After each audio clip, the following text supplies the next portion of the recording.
Joining us down at Bramble Mere for Brad's birthday social, mate. Yeah, been here for a couple of days now. Yes, so joining us, we have obviously Brad. Who we have? Being his birthday and all. We've got the twins, Billy and Charlie, and we have Luke, mate. Yeah. So we're quite sort of well spread out across the lake to give maximum coverage, but I would say overall, pretty successful, mate. It has been successful. For me, it's very quiet for the first 24 hours. Yeah. But Brad was into fish pretty much from the off, wasn't he? Yeah. No, absolutely. I think he's on the flyer. To be fair, he did have first dibs on swim. Well, it's his birthday, so I guess It that's is his birthday acceptable. after all, so yeah, no, we let him off, but there has been some absolute incredible carp caught, mate. Yeah, there really has. They really are hand-picked in here. There's not many commons, although Billy did have one. I was going to say, yeah, he was... He went straight off the mark. Was he pretty early he caught? The second day he was here, yeah. Okay, yeah. I was going to say it was in the morning. I was just walking down the But path. they got here 11 o'clock at night to a new lake, so... Yeah, there is only really fishing properly from that morning, wasn't he? He was, yeah, so that was a great result. But yeah, the scale patterns on these fish in this lake are just something else, and hopefully you'll see a few of those. We've got plenty to pop up, mate. We have got plenty to pop up, but like we said, you know, Bramble Mere, I mean, in the heart of the Cotswold, mate. It's somewhere I've wanted to fish for years, and as soon as Brad said about coming down for his birthday, he didn't have to ask twice. Not that I wouldn't have come for Brad's birthday if it had been at a different venue. I don't know. But yeah, Bramble Mere, spring-fed, 7-acre lake, set in 15 acres of the beautiful Cotswold countryside. Yeah. It's an exclusive use carp fishery. It's available to anybody though. You only have to book online, so it's not who you know on this one. It's just a stunning place to fish. Absolutely. Ideal for groups of 6 or less. Steve's smirking because a robin has just landed on the camera. Literally did. I don't know if it would have like shook or not. It's a shame we don't have the camera actually on me because we could have filmed that. But yeah, no, there's a couple of booking slots, isn't there, per week? So yeah, it's something that you... And like you said, anyone can book, but you know, well worth it, mate. Yeah, and it's got, you know, year-round form as well. It's not like it's only good, obviously, when, you know, fish are moving. Brad's had some absolute incredible hits, you know, during those colder months, December, January. Well, it's end of October now, as we're doing this as well. So, and we've... The weather conditions were something else last night, weren't they, mate? Oh, yeah, it's typical. So yesterday afternoon was supposed to be the social barbecue. It was a social washout. It was torrential from... To be fair, we did manage to hide in the old shed and get curry delivered to the gate. Yeah, so we weren't exactly roughing it, were we, mate? We definitely weren't. But made most of it. No, the weather was absolutely, you know, horrendous. It was. Which certainly... you know, didn't really impact the fishing. There was still fish caught last night, mate. Yeah, throughout the weather. One for you. Yeah. So the lake can be booked through the Welford Pools website. Yes, yeah. As Steve said, it fishes all year round, and it really is stress-free fishing here. Beautiful surroundings. It's great for a social, or it's all secure as well, isn't it? So you know, you push the button when you get there on the actual gate, and they'll see you're locked in. You've got the Anuki mats provided, you know, the landing nets provided, the slings, exactly, and you're left to your own devices, really. Unless you need help. Yep.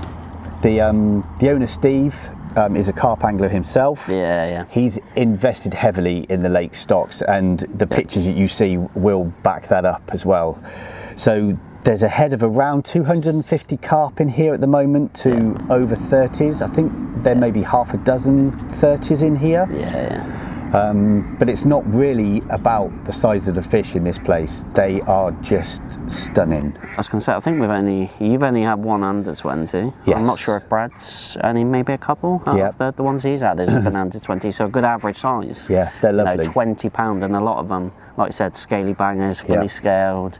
Like I said, you know, Billy had a common, which was rare because there's only a handful of those in here. But and there is tench to around £10 as well. And if you like your predator fishing, there's perch to £4, and pike to low 20s as well. So it offers. You actually saw an incredible pike last night. You had a roach, didn't you? I did. Got one of your rigs, and you brought it in, and and a pike connected with it on the way in, and it was every bit as wide as the 42-inch landing net. So it was a definite upper double, lower 20, and in the dark and the rain, that was an awesome sight to see, actually. But we've alluded to it as well. There's some excellent facilities on site here. Secure car park. There's a new toilet and shower as well. There's a well-stocked tackle shop just over the road. So over the road, you've got the Wildford Balls. If they're not in there, they've got a number. You just give a quick call and they can pop round and help you. So everything you need in case you run out, mate. And there's some excellent local takeaways, as we can vouch for, that Definitely are ready and willing to deliver to the gates. I think I put on a few pounds last night, mate. It's been a great trip. So I got here. So we better get on to the fishing, mate. What happened? I got here Friday morning. Steve had to work for the day, so he didn't get down to the evening. But I got I got in the morning, and Brad, Billy, and Charlie were already here. So I had a catch up with them. Had a walk around. Brad had already caught as well. Brad had caught literally as I got to the gate. He'd lost one as well. So yeah, the action. I was itching to get going really, but by the time I'd spoken to the guys and got going, it was probably nearly lunchtime. So I don't know if you know the lake. There's kind of the causeway bank. We're fishing on the nature reserve side. Almost in the middle on this side, isn't it? So we have got literally each side covered really. We have. So you've got Billy on the side as you come in, like you said, you've got the causeway, we've got Luke and Charlie, and then Brad is in on the opposite side as you come in, mate. But Brad had 2 or 3 on the first day. Billy had a lovely common as well. And a tench you managed. But it took me over 24 hours to get my first bite. And it's the usual thing, you sit there, don't really think it's going to happen now for a while. Just about to chuck the bacon in the pan, wasn't it? We were literally just talking about doing a bit of video clips and putting the bacon on, and then you had a beep, and then it went into meltdown. And you're like, what's happened? As Mark's rod's doing this, wicked. So off the mark, mate. So that was nice. So we because we waited so long for that bite, we then moved all 3 rods onto that one spot. It's quite weedy here, but not excessively at all. And the trick is to find those gaps in the weed. And that's where you want to put your rods. And definitely. From this weekend, we found that putting a bit of bait out works. Don't flood it with bait, but a little bit of bait has got Brad some bites within 15 he's topping minutes. Up, isn't he? Sort of every sort of fish, maybe 3 spoms, but not straight away. If there was a couple of times, there's been signs of fish feeding. Even one showed out over the fact that when he had one, so he's left the rod out of the water, given it sort of 20 minutes, 30 minutes, and then if he thought no, it's gone quiet, and then top back up and got the rod back out. And he's had a bite as quick as sort of 10-15 minutes after baiting. So it is one of those a little bit more reserved, I think, for the best of time, especially at this time of the year, because you never know quite how they're going to respond. Obviously, the water clarity is quite clear as well, so you could spook them. Absolutely crystal clear. When you say it's bath water clear, this really is, to the point where we were watching a few crays in the margin last night. No, absolutely. It's great to see though. So, but you can imagine, obviously, because it's not that deep. It only goes up to about, is it 8 foot? Like that? It's funny. Some of the what they call the bays here are actually the deepest parts of the lake that go to sort of 10-11 foot. But generally, I'm fishing out in that middle bit, about 14 wraps roughly, out to the spots where I am, and it's between. It's a bit egg boxy, so it's between 4 and 5.5 foot out there. Like you said, you've got the up and down sort of bars with weed and stuff in amongst it, so you are trying to find those little clear patches. But I mean, Brad's spot is probably sort of 10 foot wide anyway, surrounded by weed, but really presentable, like you said. Once you found your spot and you got it wrapped up, absolute doddle. And they're definitely there. They're definitely in front of Brad. They've been holding. That's where we've seen most of the shows in the time we've been here. But so he picked well on his birthday, didn't he? He did. And we've been fishing over some chopped up nut 365 with some nut 365 pellets as well. Plenty of oil. A bit of hemp and mini maize in there as well. And then we've been fishing maggot rigs over the top. Dipped in the new beetle and sweet corn. I was going to say, that's done you proud, hasn't it? It has done me proud. I think it has got me a couple of extra bites as well. Definitely. And for a beetle in, it stinks. Sorry, Steve, but it does stink. It does. It's very, very distinctive, but you know, with that one, you are combining two classics, mate. Yeah. Beetling with over 20 years and sweet corn. You know, the history goes back to the start of fishing. And it does work. You know, it's just been released, but Steve and I have been using it in some of our fishing over the last couple of months, and I think it definitely has helped us get a few bites because it is just different. You know, we all use sweet corn in our fishing, and to have something that just takes that to another level. So you're taking all of the, you know, we had, you know, the flavour, you know, replicated to, you know, the closest possible replica that we could get, and it does it, you know, you're enhancing all of that natural sweet corn flavour, taste, aroma, and you're combining that with the appetite stimulator and the natural sweetener. So, you know, it's a deadly combination, mate. You definitely, as soon as you open the bottle, you can definitely tell it's sweet corn. That aroma is there, and it's definitely got us a few more bites. So, yeah, you know, maybe give it a go. But yeah, we're fishing very simple maggot rigs over the top of the bait. Seems to have done the trick for us this time. You've done extremely well. So, I mean, recapping on what you've had then. So, what sort of sizes? So, the first one was like 19. You said, is it 24 hours and you had it? Yeah, it was literally, just under 24 hours. Had the first bite. That was it was £19. Absolutely beautiful fish, though, mate. It was. And then we rebaited, and we had to wait till 5 o'clock. Yeah. But like you said, you repositioned as well, didn't you? So it's a bit spread to start with most of the fish showing in that middle area. Obviously, all three rods went round towards the middle. Tried the zig.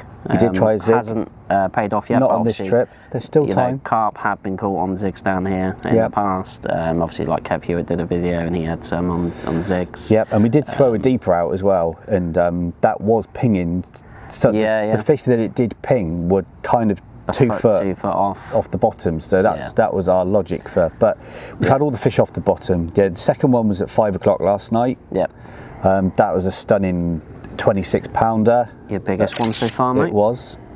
And then just before first light this morning, the rod tore off again and had a 21, 15, something like that. It doesn't really matter because that was absolutely incredible. It really absolute stunning. Fully scaled. If you'd have drawn a fully scaled, I think that would have been the one you'd have drawn. But so I've had a great trip. You know, my first time here to get a few fish, but it's just been great to spend some time with Billy and Charlie as well. 3 bites, 3 landed, mate. Mega. Yeah, it's been good. I know Brad's. Was he on 10 bites now? Something I think he's like on 10 bites. So, I mean, Brad is caning it. Venue expert though. So I mean, if you are looking for a bit more in-depth talk on rigs, baits, location, that sort of thing, then definitely drop a message in like the Hinders Bait community, and I can tag him in and he'll be able to help out there, mate. But for your first time down, I think well done to you, sir. I think it's fair to say it's not a runs water, but it does chuck up some big hits. Oh yeah, definitely. And like Steve said, Brad knows this place inside out and works very hard. Hasn't stopped. For me to get a few fish on my first trip, I've been really pleased. It has been a great trip. The weather was a real washout yesterday afternoon. Some of the lads' bivvies got a bit flooded. Probably fished through worse on the seat box, mate. But I mean, it tests your mental state at time, doesn't it? It does. Mark was just saying earlier that he brought quite a selection of towels down. Doesn't normally use them all, but this time everything was covered. All the waterproofs were gone through. Mark went back to get some dry clothes because the rain had finally stopped. He literally gets a couple of minutes round and it absolutely tipped down. So Mark comes back and he's drowned again. He's literally wetter than when he first left, and it's but I mean, that's fishing. It is. We're out, great social, like you said, got to catch up with the lads, a couple of the team members, and obviously Billy's managed a couple of bites. Charlie hopefully has him a night, but we haven't caught up with him yet. But great.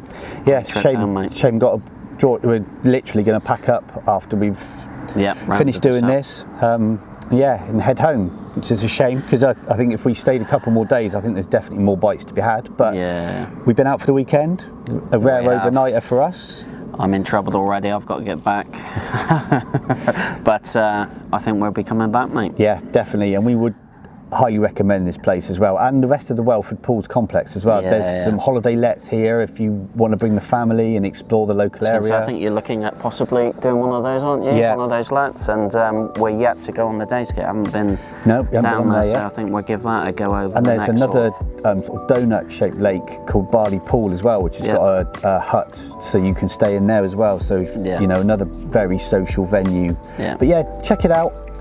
There's a lot more for us to look at down there, isn't there, mate? I think we've only just sort of touched the sides on this one, but I think we will be down on one of these, mate. But yeah, great place. I think if I would recommend, if you came here with a group of lads, I think 4 would be perfect, personally. Yeah. But it will, you know, you could fish up to 6, especially if you're mates. It's not going to be an issue. Yeah. But yeah, check it out. And I hope you like this one. Yeah, get yourself booked in, and yeah, we can't wait to get back down here, and I'm sure you'll see us again soon. Yeah, so give us a thumbs up, leave your comments, and we'll see you all on the next one.